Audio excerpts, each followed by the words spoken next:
कल्पना कीजिए, आप दुश्मन के इलाके में हैं। रात के अंधेरे में गोलियों की आवाज गूंज रही है और आप अपनी जान जोखिम में डालकर देश की रक्षा कर रहे हैं। आपको ना शोहरत चाहिए, ना अवार्ड, बस एक इज्जत भरा भविष्य। लेकिन जंग खत्म होने के बाद पता चलता है आपकी प्रमोशन, आपकी पेंशन और आपका हक दो मंत्रालयों के बीच उलझा पड़ा है। वेलकम टू हेड हंटर, जहां हम लाते हैं उन जवानों की अनकही कहानियां जो फ्रंटलाइन पर लड़ते हैं लेकिन सिस्टम से हारे हुए हैं। आज हम बात करेंगे असम राइफल्स के डुअल कमांड सिस्टम की, एक ऐसा अजीब और पेचीदा ढांचा जो भारत की सबसे मेहनती और बहादुर फोर्स को चला रहा है। हम जानेंगे कि यह सिस्टम क्या है, इसका सैनिकों की जिंदगी पर क्या असर पड़ता है और इसका हल क्या हो सकता है। यह सिर्फ एक और डिफेंस वीडियो नहीं है, यह उन जवानों की जिंदगी, त्याग और एक खामोश संकट की कहानी है जिसे अब अनदेखा नहीं किया जा सकता। चलिए शुरू करते हैं। अध्याय 1। उत्तर पूर्व के खामोश प्रहरी असम राइफल्स भारत की सबसे पुरानी अर्धसैनिक बल है, जिसकी स्थापना 1835 में हुई थी।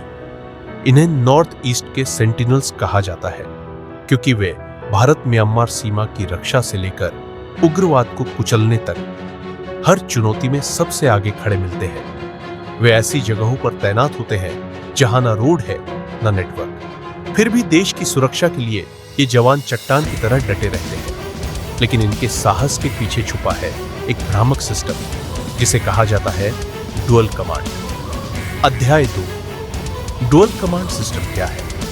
असम राइफल्स एक ऐसी फोर्स है जिसे दो अलग अलग मंत्रालय चलाते हैं। ऑपरेशनल कंट्रोल यानी ऑपरेशन, तैनाती, फील्ड ड्यूटी भारतीय सेना के पास है। एडमिनिस्ट्रेटिव कंट्रोल, भर्ती, वेतन, पेंशन, प्रमोशन, सुविधा गृह मंत्रालय के पास। इसका मतलब एक मंत्रालय इन्हें युद्ध के मैदान में भेजता है और दूसरा उनकी सैलरी, छुट्टी और सुविधा के लिए जिम्मेदार है। यही सिस्टम समय के साथ कंफ्यूजन, देरी और असमानता की जड़ बन गया है। अध्याय 3। यह सिस्टम बना कैसे? यह ढांचा ब्रिटिश जमाने से चला आ रहा है। उस वक्त असम राइफल्स एक फ्रंटियर पुलिस फोर्स थी, लेकिन आज यह पूरी तरह से एक मिलिट्री ऑपरेशन फोर्स बन चुकी है। फिर भी एडमिनिस्ट्रेशन का काम गृह मंत्रालय के पास ही रह गया। समस्या यह है कि यह सिस्टम पुराना हो गया है, लेकिन इसे कोई सुधारना नहीं चाहता। अध्याय 4। डुअल कमांड के फायदे। कागज पर कुछ लोग मानते हैं कि डुअल कमांड सिस्टम से लचीलापन मिलता है, सेना की ऑपरेशनल कमांड से बेहतर ट्रेनिंग और प्लानिंग मिलती है। वहीं गृह मंत्रालय की एडमिनिस्ट्रेशन से ये फोर्स सिविल ड्यूटी जैसे चुनाव सुरक्षा और राहत कार्य में भी सक्षम रहती है। कागज पर यह सिस्टम बहुत बेहतरीन लगता है, लेकिन हकीकत में ये एक बड़ा बोझ बन चुका है। अध्याय 5। नुकसान। फोर्स को दो तरफ से खींचा जा रहा है।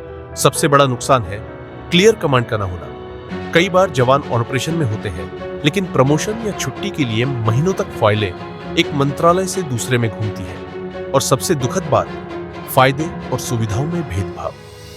सेना के साथ काम करने के बावजूद असम राइफल्स के जवानों को सेना जैसी पेंशन, मेडिकल सुविधा, कैंटीन या परिवार के लिए वेलफेयर स्कीम्स नहीं मिलती। एक सैनिक ने कहा था, हम सेना की तरह लड़ते हैं, अर्धसैनिक की तरह जीते हैं और पुलिस की तरह रिटायर होते हैं। इस एक लाइन में इनकी पूरी स्थिति छुपी हुई है।